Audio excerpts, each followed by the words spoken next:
حضرت ابو موسیٰ اشعری رضی اللہ تعالی عنہ کہتے ہیں کہ رسول خدا صلی اللہ علیہ وسلم نے فرمایا، تکلیف دہ کلمات سن کر اللہ تعالی سے زیادہ صبر و تحمل کرنے والا کوئی نہیں۔ لوگ اس کے لیے بیٹا تجویز کرتے ہیں، وہ اس پر بھی ان سے انتقام نہیں لیتا بلکہ ان کو عافیت بخشتا ہے اور روزی پہنچاتا ہے۔ جنت لے جانے والے اعمال۔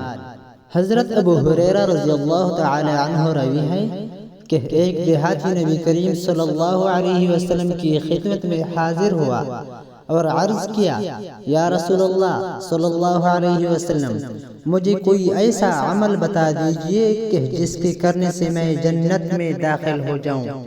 آپ صلی اللہ علیہ وسلم نے فرمایا، اللہ تعالی کی عبادت کرو، کسی کو اس کا شریک نہ ٹھہراؤ، فرض نماز پڑھو، فرض زکوٰۃ ادا کرو اور رمضان کے روزے رکھو۔ یہ سن کر دیہاتی نے کہا، اس ذات کی قسم جس کے قبضہ میں میری جان ہے، میں نہ تو اس پر کچھ زیادہ کروں گا اور نہ اس میں سے کچھ کم کروں گا۔